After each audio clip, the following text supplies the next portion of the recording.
So in terms of things I've got on the go at the moment, I mean, this is actually only a small and very cleaned up snapshot of some of the things I have around my hobby desk. I'm not actually going to film my hobby desk because it's a mess, frankly, and there's a lot going on and it's quite cluttered. But these are some of the things that are both on the painting desk and around the fringes of it, and any part thereof. If I say, there's so many different bits and pieces going on. But I thought it might be interesting just to share a selection of those things that I'm haphazardly flitting between. At the front here, you've got some 6mm GHQ micro armor, vehicles, guns, etc., and the figures for them, the gun crews out there from Adler, 6mm World War II figures. I've got a couple of towed anti-tank guns here, Pack 40 and a Pack 38. A couple of BA-64 armoured cars for the Russians. This is all for my Eastern Front collection. And then behind we've got a Pack 36 and 88. And we've got the deployed versions of the same anti-tank guns that are the towed versions over there. So a Pack 40 and a Pack 38. I've already painted these in sort of German Feldgrau, sort of Wehrmacht colours already. So these ones, as you can see, I've started doing the basic camouflage sort of base for them. And these are going to go as the Waffen-SS equivalents, essentially. I just haven't done the camouflage bits and pieces and some of the details yet for the crews. And at this scale, I don't want to go overboard because you'll never see them anyway. But just give an impression of that camouflage as seen in some of my other videos anyway. Behind them, actually, I realised I didn't have a sort of overall command base for the Wehrmacht, so the regular sort of German troops. So there's one of those I've just started firing up with some spare figures. And then that'll sort of round out the Eastern Front collection, at least for now. I've still got more in boxes like the rest of us, we always do.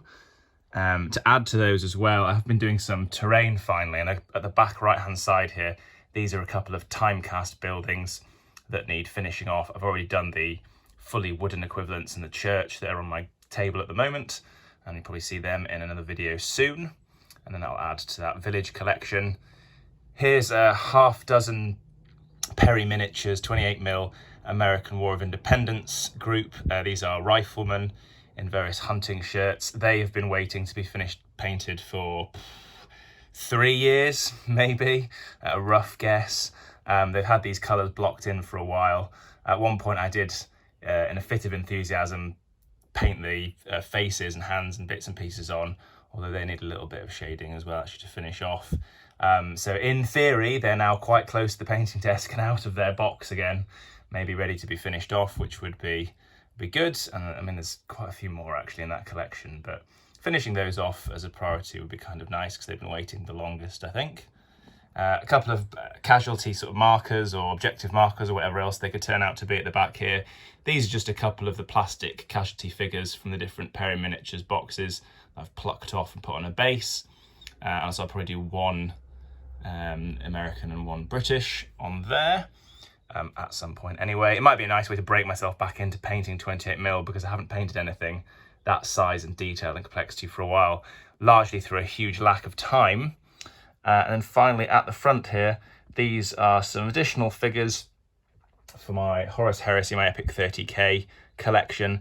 A couple of Leviathan Dreadnoughts there for the World Eaters, and a couple of apothecary bases, a couple of medics in non-sci-fi speak for the Imperial Fists Legion collection that I've got as well, just to help round out some bits and pieces in there. But as ever, a lot more in boxes and storage and ready to go. And that is just a short snapshot of what I've got on or around the painting desk at the moment. And frankly, that's only a portion of it. I haven't even brought into the equation the Rod Langton ships of the line that I've got there that have been waiting for 6 months for me to finish those 3. But anyway, that's a quick look at what I've got going on at the desk at the moment. Hopefully in the next one of these, I will have moved on or completed some of these different projects you can see before you. I'll be able to show you what else I'm working on. And in the meantime, I hope you're enjoying your hobbying.